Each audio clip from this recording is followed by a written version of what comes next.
J'ai hésité longtemps. Devenir professeur des écoles, cette idée-là me plaisait. Mais il y avait un je ne sais quoi. Ce truc qui te souffle à l'oreille d'aller ailleurs, qui te suggère la route de l'école différente, alternative, comme ils disent, là où l'enfant est accueilli dans son intégrité. Ça me soufflait ça dans l'oreille. Pourtant, l'école publique, gratuite, celle qui accueille sans distinction, l'école publique m'appelait. Je n'ai cessé de chercher l'école différente dans l'école publique.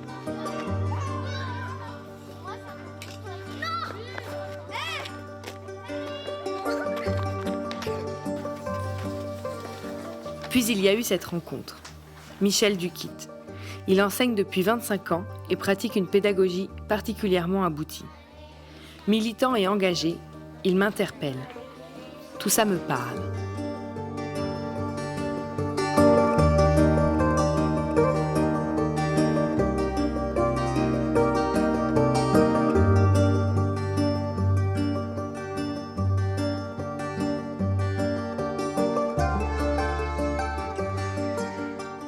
Septembre 2014. Le tout nouveau groupe de CM1-CM2 fait son entrée à l'école du lendemain.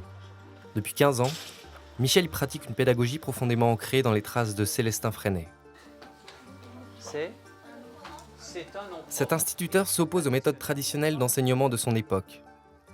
Convaincu de l'importance de donner du sens aux apprentissages, il emmène ses élèves parcourir la vie, le dehors, rencontrer des artisans et se confronter au réel. Les apprentissages scolaires émergent directement de ce vécu commun. Les techniques dites Freinet se pratiquent aujourd'hui au sein même de l'école publique.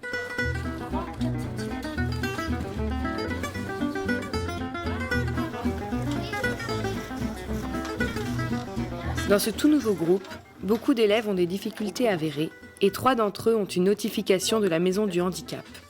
Ces enfants bénéficient du soutien d'une auxiliaire de vie scolaire, une AVS. Je me donne pour mission de suivre cette classe durant ce premier mois d'école, de les suivre dans leurs premiers pas d'élèves Freinet. Je vous emmène non dans la virtuosité d'une classe qui fonctionne, mais dans les balbutiements d'une classe qui se met en route.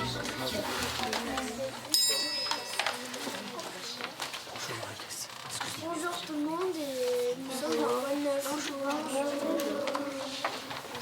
Vendredi, en sortant de l'école prochain, à 4h45, je vais faire de la capoeira. C'est quoi? En fait, c'est de la danse où tu fais semblant de te combattre, sans vraiment se toucher. Maître. La capoeira, c'est un nom français, ça? Chaque matin, les enfants qui le souhaitent viennent apporter devant le groupe classe un peu du dehors, un peu de leur vie, un peu d'eux. Hier, en rentrant d'école, j'ai trouvé un lézard. Et il est vert, là, tout en dessous, il est vert. Et je voulais le présenter. Michel observe et écoute, prêt à saisir la moindre occasion pour faire naître un nouvel apprentissage. Pourquoi il avait... Toute piste à explorer est scrupuleusement notée dans son carnet. Pourquoi tu vas le relâcher? Oui, je vais le relâcher en rentrant.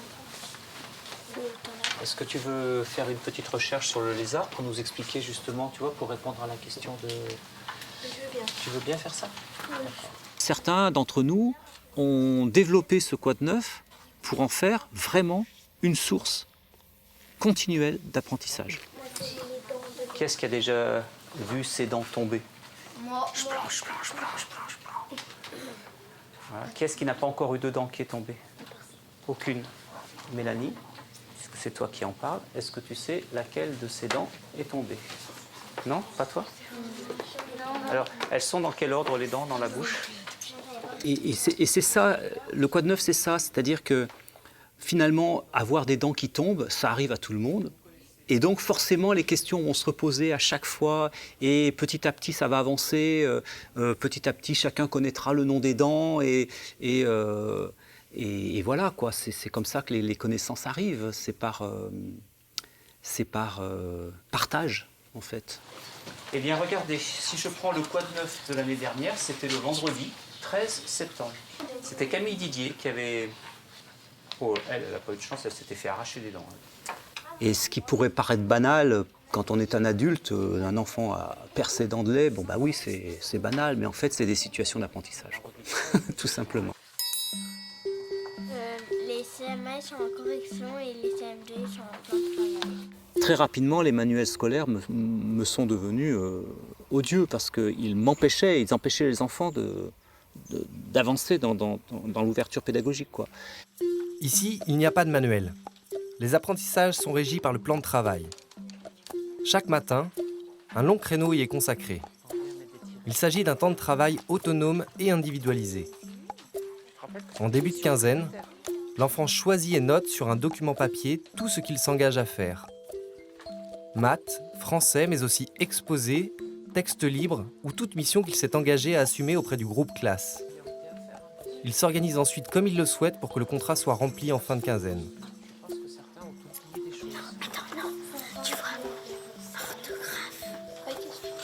J'ai sorti le cahier orthographe.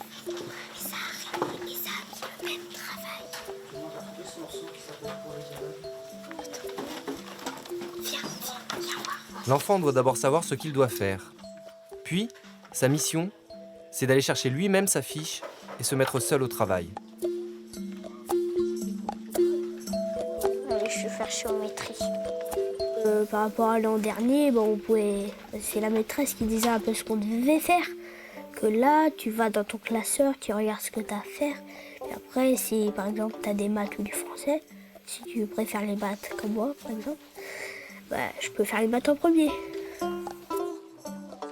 En mathématiques et en français, l'essentiel du travail se fait à l'appui d'un précieux recueil de fiches d'exercices.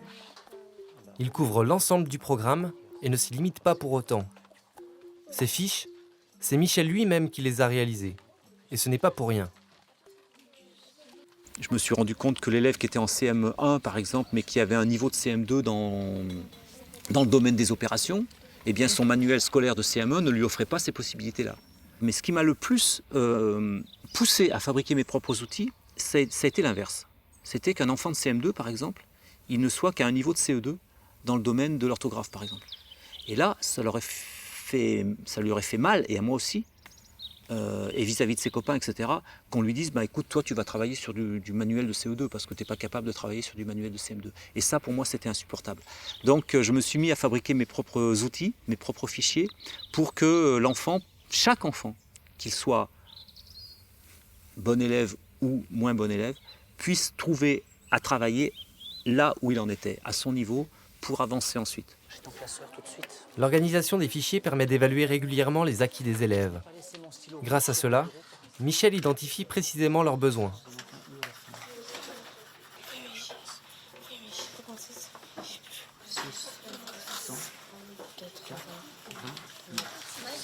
Tu as terminé et tu as réussi la numération. D'accord. Alors, montre-moi ton classeur, tiens. Alors, c'est très bien que tu aies réussi la numération. C'est très bien que tu aies réussi la numération. C'est la numération quoi? Numéro 1. Que tu n'avais pas à faire. Ouais. C'est ballot, hein? Bon. Je trouve inutile qu'un enfant retravaille sur des choses qu'il a acquises, sur des notions qu'il a acquises. Mais au contraire, je tiens à pointer les notions sur lesquelles il a besoin soit de retravailler s'il ne les a pas acquises auparavant, soit d'apprendre, tout simplement, parce qu'ils sont là pour ça et qu'ils ne savent pas tout et qu'ils sont là pour apprendre. Voilà. Bien pensé à mettre les tirets entre tous les mots. Ah non, la première semaine, je veux bien que les choses se mettent en place, etc., mais ça ne va pas durer trop longtemps quand même.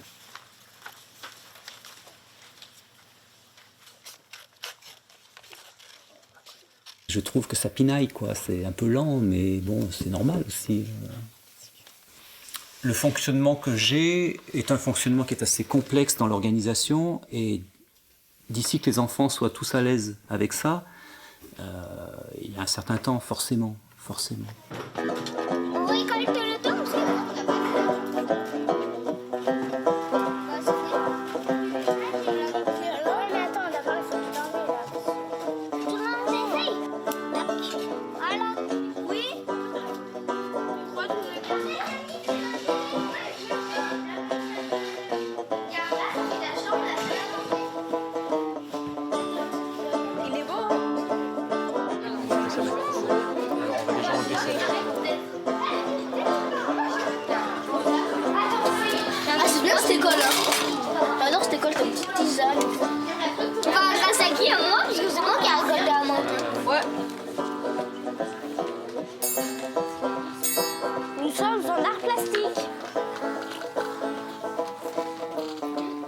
Séance de croquis. Pas question d'aller fouiller dans un livre pour dénicher le mode d'emploi du croquis bien réussi. Le vivant est là, on l'observe, on l'analyse, on se l'approprie. Et surtout, on tâtonne, gomme en main.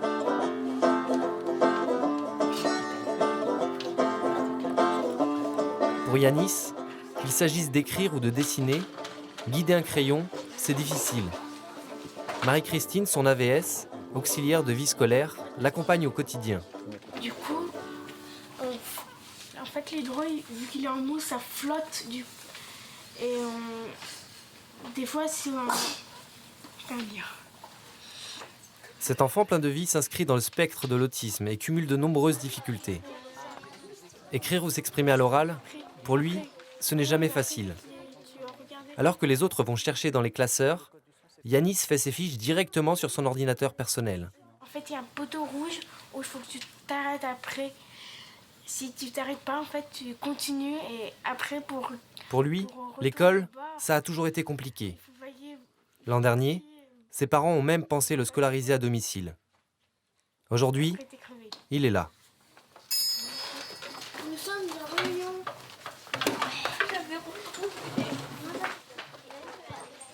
Chaque soir, à 16h, les élèves se regroupent et la réunion prend place. Ici, on règle les conflits, on félicite, on fait des propositions, on vote. Pourquoi tu demandes si quelqu'un a quelque chose à dire? Et pourquoi tu as ça dans la main? Bref, c'est le laboratoire de l'apprenti citoyen. Personne n'a mis de petits mots. Cette boîte rouge, c'est quelque chose. C'est grâce à elle que les enfants ont la parole. Ceux qui le souhaitent y glissent un petit message, une plainte, une félicitation ou encore une proposition qui sera ensuite lue et traitée en réunion. Alors Mathéo, tu as dit quelque chose de très très bien. Il faut découper les papiers, les préparer. Ok. Donc si à la prochaine réunion, il n'y a toujours pas de papier de prêt, c'est parce que tu ne me les auras pas demandés. Dans le courant des semaines qui vont venir, ils vont commencer à entrevoir, enfin j'espère en tout cas, les possibilités qu'ils ont. Après, à eux de s'en emparer, dans le cadre que j'installe quand même, hein, attention, mais à eux de s'en emparer et de faire. Ils sont là pour apprendre, il y a des tas de possibilités d'apprendre. Ce n'est pas seulement en attendant que le maître dise vous faites ci, vous faites ça.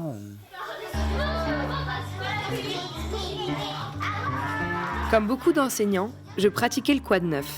Les enfants venaient parler au groupe classe, puis chacun retournait à sa place. Et on en restait là.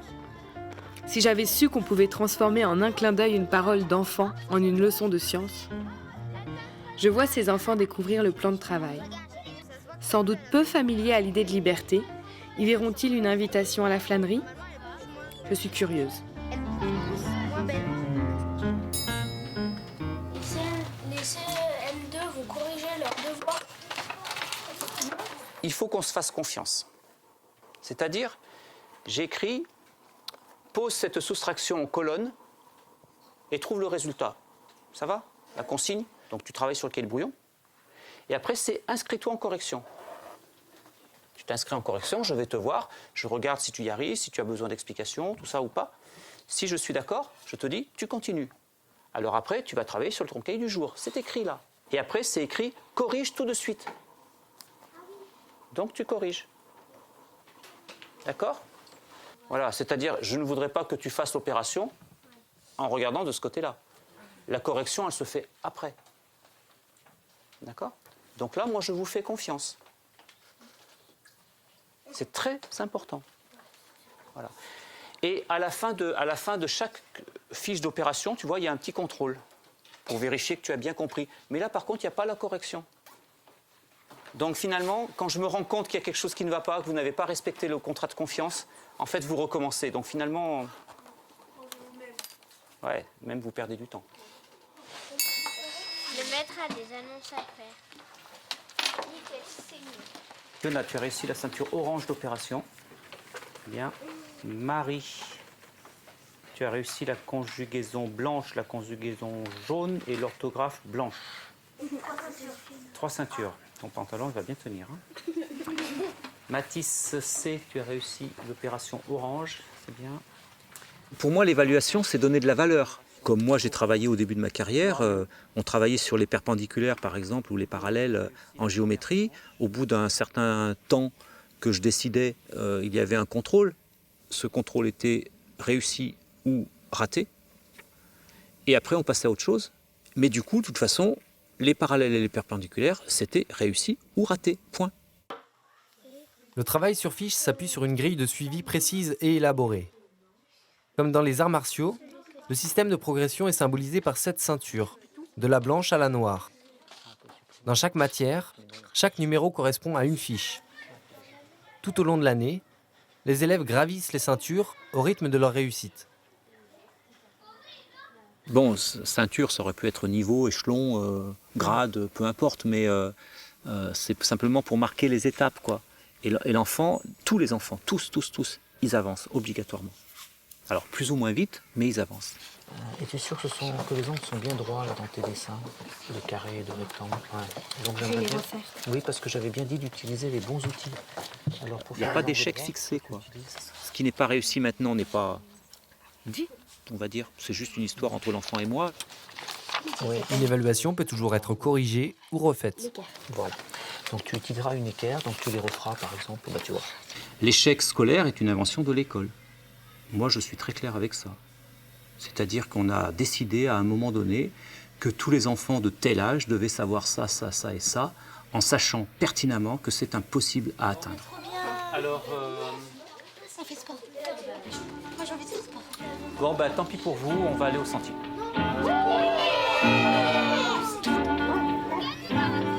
C'est incroyable comme au fil des années, ce sentier revient, c'est vraiment quelque chose qui revient, quoi. C'est la première chose qu'ils m'ont demandé au début de l'année, quand est-ce qu'on va au sentier, tu vois, parce que les grands frères, les grandes sœurs étaient venus. Et ça, je prévoyais pas que ça pouvait être aussi fort, tu vois, cette idée d'aller au sentier. Quand même, je trouve que nos enfants perdent le sens du réel, du concret, de l'envie de faire. Pourtant, ils ne demandent que ça, mais je sais pas.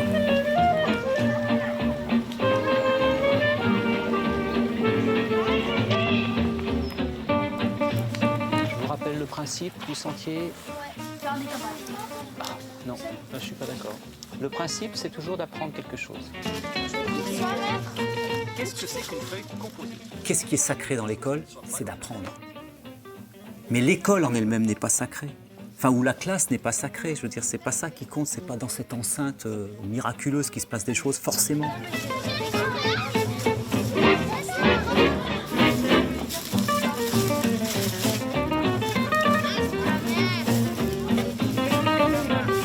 Alors ça, c'est quoi? Ça, c'est ça. Ça, c'est vraiment des feuilles alternes. Ça par là-dessus. D'accord? Et c'est quelle sorte de feuille, de quel arbre ça? Feuille de chêne. Tout le monde sait reconnaître une feuille de chêne? Oui, tout le monde? Facile.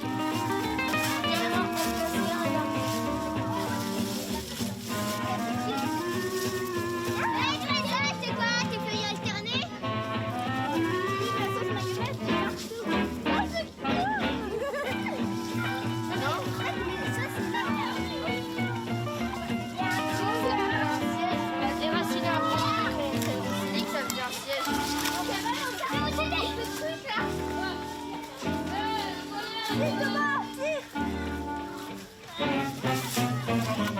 Au début, il n'y avait rien. Et tu te rends compte, maintenant, on a tout fait.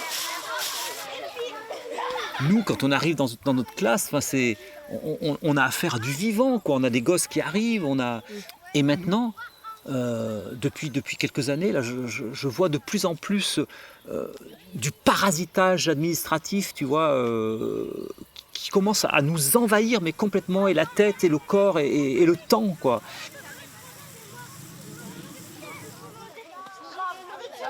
Pour jouer, tu veux dire dans le bois là-bas? Tu peux pas faire une sortie, tu peux pas sortir les pieds de ta classe sans faire une demande en 3 exemplaires auprès de ton directeur qui va peut-être accepter, peut-être pas, enfin, etc.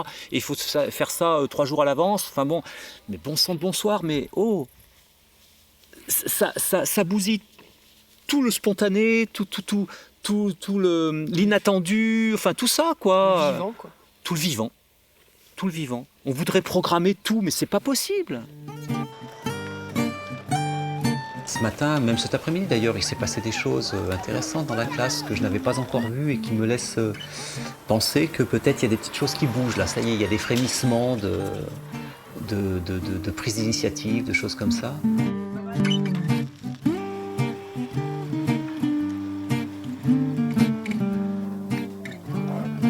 Oups, fantaisie. Oula. Je repense à toutes ces fois où j'ai perdu ma bienveillance, parce qu'il fallait vite qu'un élève finisse un exercice, vite qu'il comprenne, vite qu'il réussisse. Voir les enfants différents trouver leur place dans le groupe a toujours été mon obsession. Quelle trouvaille cette organisation qui permet de s'adapter à chacun. Yanis? J'ai fait une vue. Je suis touchée de voir Yanis trouver sa place. Dans ces conditions, l'intégration prend tout son sens. Moi, j'ai fait un dessin abstrait. Tu as fait un dessin abstrait. Par contre, tout ce système de fiches me laisse perplexe. Alors c'est ça, connecter les apprentissages au réel? Mon regard curieux cherche encore des réponses. Attends, maintenant faut te peser. Faites attention à ce qui sort quoi. Non, laisse-le, pose-le. Laisse-le, je vais le faire. Dans le carton. Allez, mets-le dans le carton. On a enlevé le... Tu poses ça là-dessus. Il marche pas. Mais après ça va pas peser. Voilà. Elle marche pas. Mais si. Attends, je passe de l'autre côté. Redemande, Mathéo et Raphaël font une recherche sur les lapins et ils cherchaient le poids d'un lapin sur Internet. Et donc je regarde ce qu'ils font et puis je vois qu'ils avaient mis une photo d'un lapin pris sur Internet. Et je leur dis, mais c'est quel lapin ça? Je sais pas, c'est un lapin quoi. Il y en avait deux ici. Et vous cherchez le poids d'un lapin sur Internet, mais les vôtres, vous savez combien ils pèsent? Moins 750 grammes. Ça fait 3 kilos 900. 3 kilos 900. Voilà. Vous avez entendu les autres? Non. Alors, combien il pèse le 3 kilos et 900 grammes? Spontanément, sans consigne, Valentin, Tom et Mathis se sont mis un défi. Équilibrer la balance avec d'un côté le poids de 10 kg, de l'autre, l'équivalent en masse marquée. 1 kilo. C'est bon. 1 gramme. 100. La flexibilité du temps pendant le plan de travail leur permet d'aller au bout de leur démarche, sans pour autant se mettre en retard. 50. On va peser ça. 50. Après 50, après 50, après 5, après 2. Attends, dis-moi dans... La fiche de progression de Marie indique qu'elle doit faire la première fiche de la ceinture jaune de mesure. La consigne qu'on lui donne: mesure la longueur de la petite salle avec un camarade. Voilà un travail sur fiche pour le moins connecté au réel.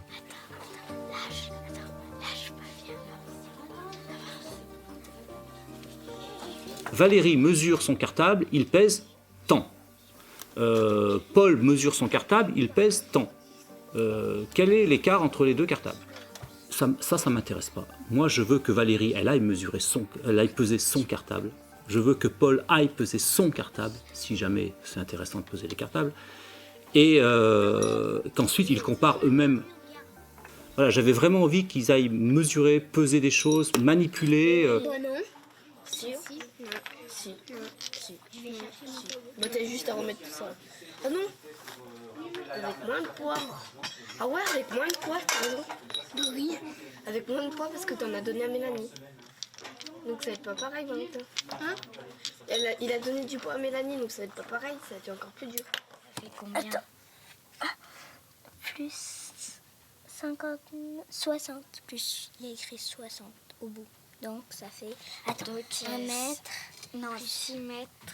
Si tout était souclé, si tout était caché, si on ne sort le matériel que quand le maître le décide parce que ça correspond à une programmation annuelle, trimestrielle, mensuelle, je ne sais quoi.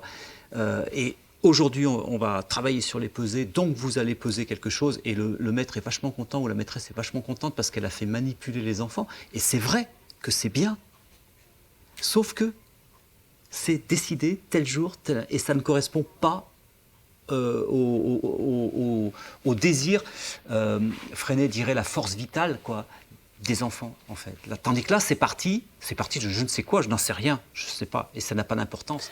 C'était facile à mesurer? Non. Pas très, hein? D'accord? Donc, Marie, je noterai dans ton classeur les fiches de travail pour que tu apprennes à bien mesurer. D'accord? Il était une fois une fille qui s'appelait Inès. Qui s'appelait Inès. Elle a déménagé à Saint-Poulet de Chalon.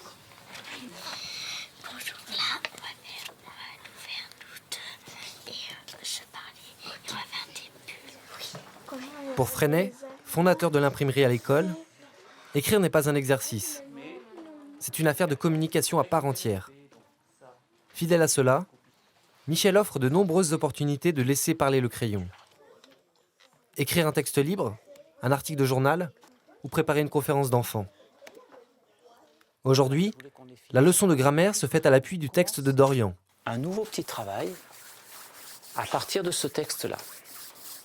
On va faire une chasse aux mots. Vous connaissez la chasse aux papillons? Oui. Qu'est-ce que vous faites quand vous chassez les papillons? On les attrape avec Vous les attrapez et puis? Pour faire quoi vous les attrapez? pour les regarder. Oui, pour les observer. Et puis? Essayez de les reconnaître peut-être? Michel a fait le choix de donner très peu de cours en frontal. Il propose un seul collectif par semaine, les rendez-vous. Pendant ce temps-là, l'autre moitié de la classe est en plan de travail. Est-ce que vous avez la possibilité d'attraper d'autres mots pour dire comment ils s'appellent? Alors,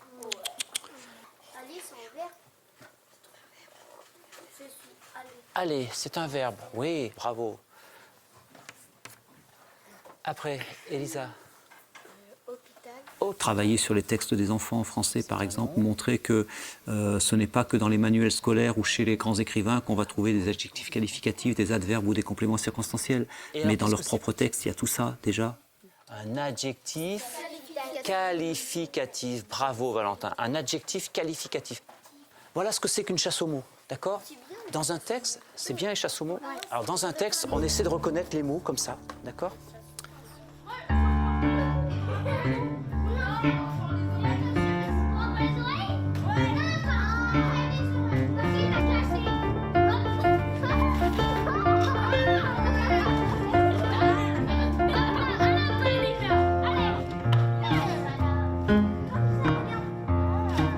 C'est intelligent, un lapin.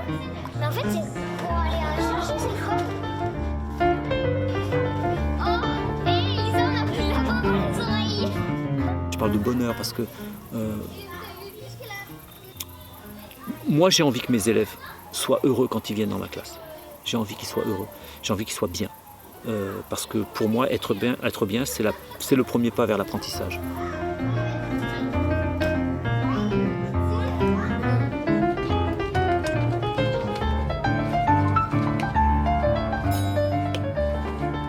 Voir ces enfants si investis dans leur tâche de chercheur renforce ma conviction que dès qu'il y a un défi à relever, l'envie d'apprendre est là. Je suis surprise de voir à quel point les fichiers invitent à manipuler. Là-haut, c'est où là-haut? Tous ces temps que Michel passe en duo avec ses élèves sont précieux. Et ce n'est possible que si les autres sont autonomes dans leur travail. Il me semble que peu à peu, Michel se dégage du temps en déléguant aux élèves la gestion de classe. Du passé, du présent et du futur. Bonjour à tous. Cet été, je suis allée au musée Molière à Nébias. Il parle de quoi? D'un monsieur qui a fait du théâtre toute sa vie.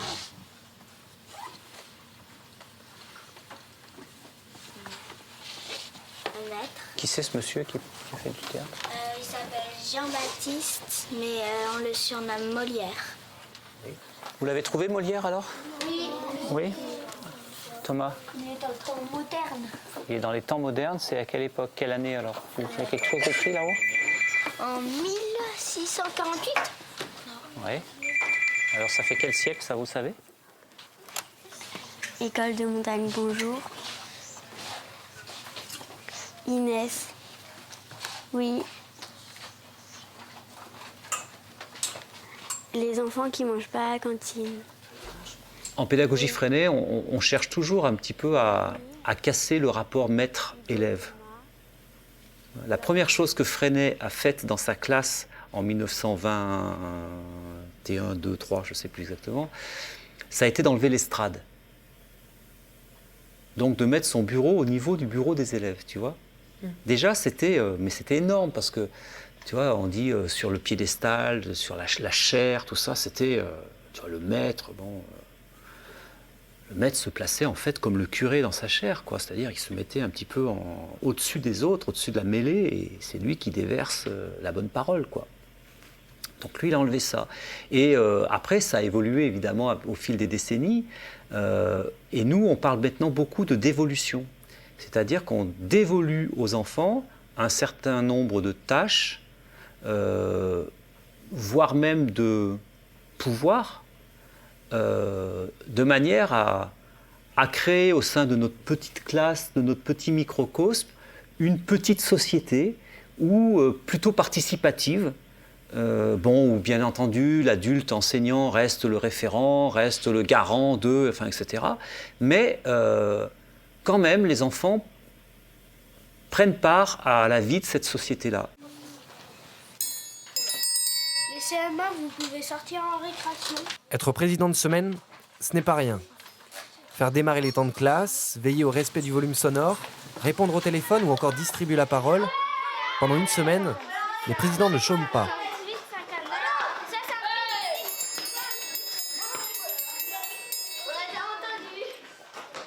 Donc toutes ces choses-là suppriment des tensions possibles, des jalousies possibles, des sentiments de victimisation, je ne sais pas quoi, possibles, des impressions de préférence possibles, enfin d'injustice en fait, voilà, d'injustice.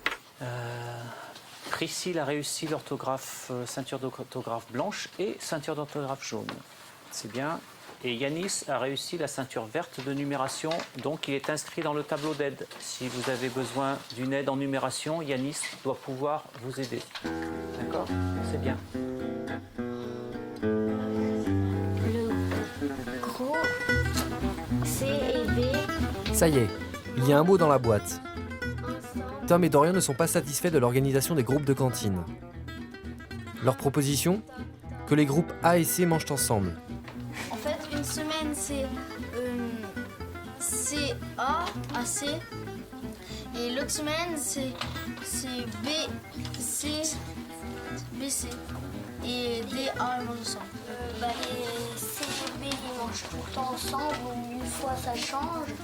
Et les A et D, tout le temps ensemble. Nos petits citoyens s'organisent pour trouver une solution. Et le tout premier vote est lancé.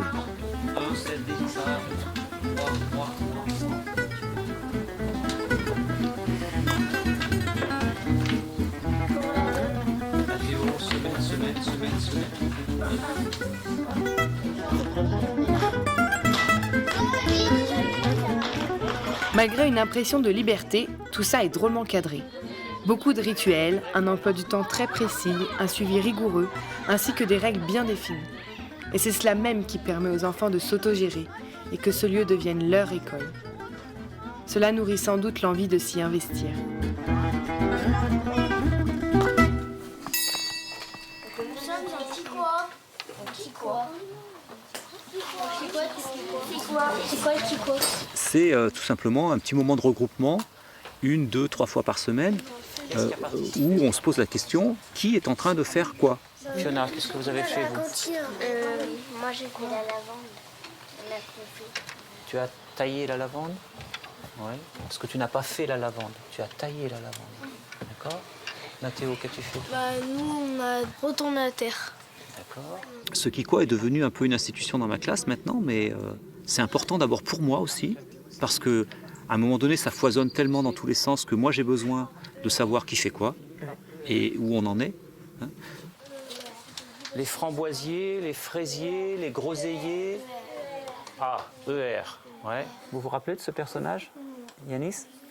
Louis Lumière. Est-ce que quelqu'un veut faire une petite recherche sur ce personnage? Qui c'était ce monsieur? Lorsque Raïssa, la cadreuse, explique qu'elle vient de l'école de cinéma Louis Lumière, Michel s'empare de l'occasion pour proposer la première recherche documentaire. Dans la colonne qui, j'ai écrit Yanis. Oups. Voilà, ça y est, notre Kiko est commencé. Désigne une personne, un animal, une chose.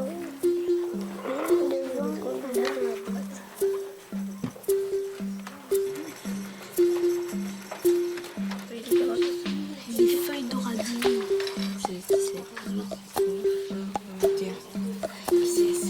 C'est quoi qui fait 21? La table de 3.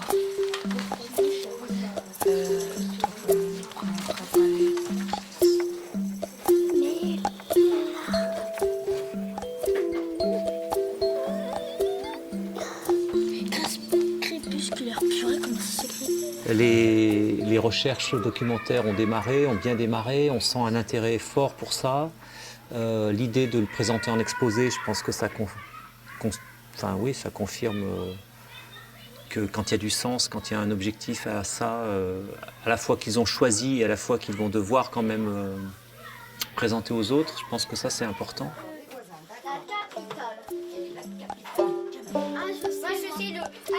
On l'a marqué, la capitale. Grâce aux affiches thématiques, les élèves avancent leurs recherches de manière autonome. Ce guidage permet de recentrer sur des connaissances plus scolaires.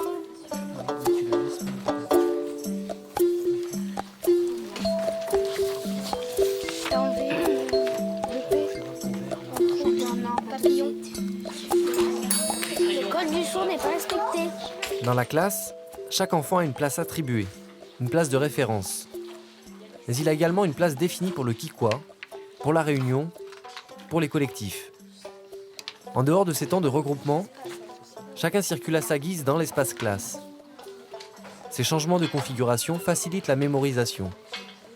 Cela permet à l'enfant de se dire « Cette compétence-là, je l'ai travaillée à tel endroit, avec telle personne. »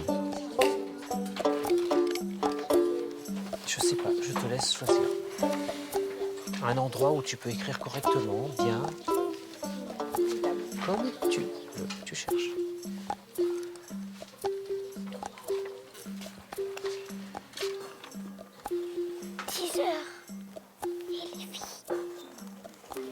C'est pas la règle, 10 heures. Vous voulez de temps en temps changer les groupes? C'est le moment d'annoncer la décision qui a été prise en réunion. Le groupe C et B mangent ensemble une semaine. Après, c'est le groupe C et B comme d'habitude. Et vous changez quand? Chaque semaine. Chaque semaine. Oui, on peut essayer. Ouais. Essayez comme ça? Voilà.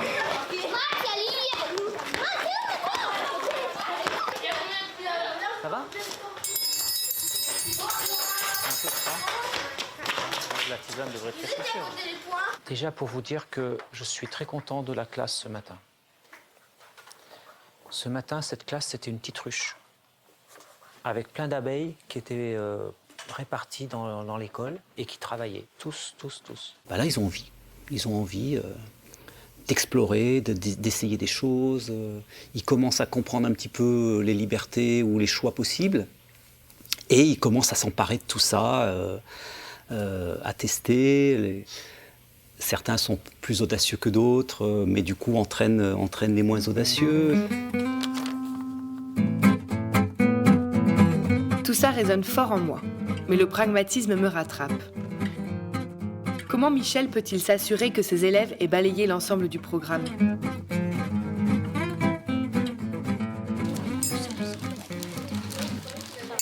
Nous sommes en quad 9-2. Oh, c'est petit ça. Les Européens ont acheté des femmes et des hommes. Alors Quad 9-2, c'est les enfants l'année dernière qui ont appelé ça comme ça, comme on a un film et puis ensuite on a l'épisode 2, donc Quad 9-2. Où là, c'est vraiment moi qui ai pris 1, 2 ou 3 sujets éventuellement du Quad 9 et qui les ai développés pour en faire une trace écrite. Aujourd'hui, la capoeira, c'est un peu entre le sport de combat et la danse.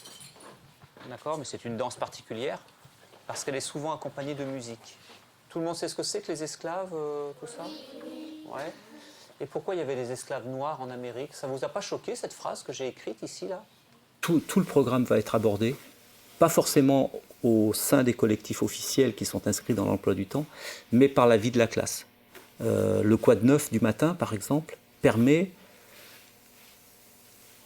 d'apporter dans la classe toutes les notions, voire plus, qui sont inscrites au programme de l'école élémentaire. J'aimerais que tu me le dises. Qui est Molière? Cherchons dans un dictionnaire. Restez sur le sujet si c'est possible. Il est connu, il est dans le dictionnaire. 1643, il est né en 1622 et il est mort en 1660. Si je sens par exemple qu'au mois d'avril, il y a des notions quand même que les enfants doivent avoir vues et qui ne sont pas arrivées, eh bien c'est moi qui vais les introduire dans le quad 9, dans les moments de collectif. Alors, ce Molière, qui était-il? Une fois complété avec l'aide des élèves, le quad 9.2 quitte l'écran et la fiche se glisse dans un porte-vue. Nous sommes en conférence des enfants. Le code du son est je demande la parole. Le jour de la conférence d'enfants, qui est aussi un jour qui est ritualisé, qui est organisé, qui est prévu dans l'emploi du temps toutes les semaines, eh bien c'est pour eux, quand ce jour-là arrive, il y en a qui ont le trac, il y en a qui préparent dans le vestiaire ou tout le long de la journée, pratiquement pendant les récrés, etc., qui préparent ça, qui le relisent, qui se répartissent le travail. Et quand ils présentent ça, c'est merveilleux, quoi. C'est merveilleux. Auguste et Louis Lumière. Auguste et Louis. C'est eux. Là, c'est leur maison natale. Où sont les? L'alimentation. Les lézards mangent des mouches, des escargots, des chenilles, des limaces et des papillons. Ils ont monté le cinéma. Ils ont tourné plusieurs films, comme leur sortie de l'usine.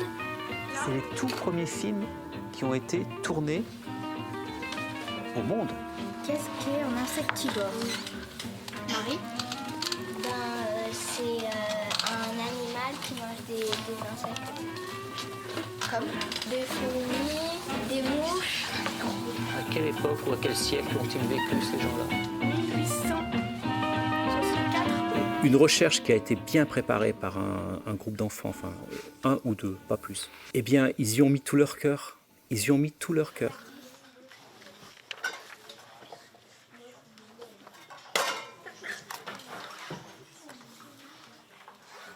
Pendant que Valentin finalise le tout premier journal de l'année, Yanis, fort de sa ceinture verte, vient au secours d'Inès.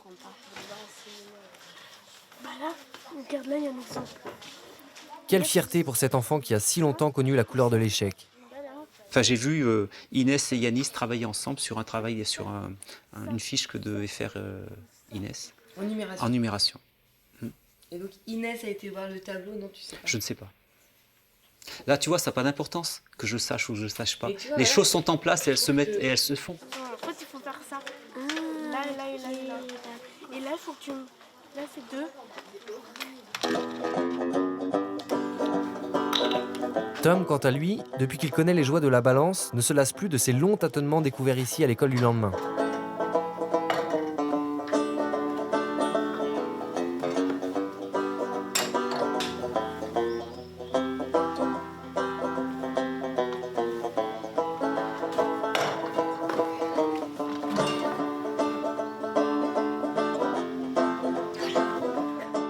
Bien, ça y est. Alors, on va faire un petit peu le tour avec le j'ai aimé, j'ai appris, je dois m'améliorer. Je dois m'améliorer en grammaire. Je dois m'améliorer en addition, en virgule. J'ai appris sur le lézard. Je dois m'améliorer en grammaire et j'ai bien aimé la numération. J'ai appris Louis Lumière. Je dois m'améliorer, je trouve, en mesure.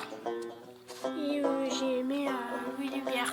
Je dois m'améliorer en numération. Et j'ai aimé tous les TAP.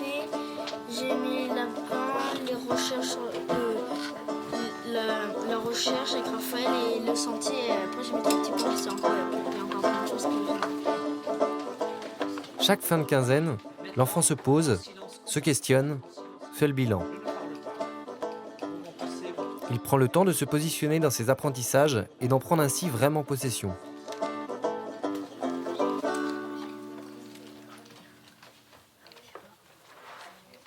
Allez, cherche bien.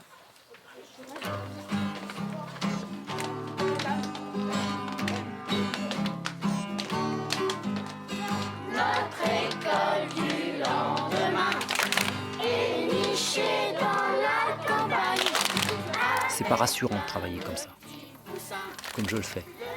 Bon, maintenant, je suis confiant, parce que j'ai appris à avoir confiance dans la vie, dans mes élèves aussi, parce que je sais que tout va arriver. Tout va arriver. Tout. Nous l'avons nettoyé, maintenant on peut s'y promener. Notre école du lendemain est nichée dans la campagne. Pourquoi est-ce qu'il n'y a pas plus d'enseignants qui osent se lancer dans une pédagogie un petit peu différente? Eh ben, c'est parce qu'on n'a pas confiance en nous. On n'a pas confiance en nous. Nos institutions n'ont pas confiance en nous. Peut-être qu'un jour, un gamin se dira « Zut, je suis capable ». Peut-être qu'un jour, là où les recherches qu'un enfant aura effectuées dans la classe déclencheront des envies de je ne sais quoi, mais peut-être, peut-être pas. Mais peut-être. Et en tous les cas, ça vaut le coup d'essayer. Voilà. Je quitte cette classe, les poches pleines d'idées, pleines d'envie, de confiance. On ne change pas tout d'un coup, me répète-t-on. Choisis une chose qui te parle et lance-toi, sans crainte. Nous serons là pour t'accompagner, car l'enseignant Freinet n'est pas seul. Il y a le groupe. Ma classe ne sera pas celle de Michel. Je marcherai sur le chemin et tenterai d'être fidèle à ses fondamentaux. Tâtonnement expérimental, travail personnalisé, apprentissage connecté à la vie, coopération, créativité. J'emporte tout cela.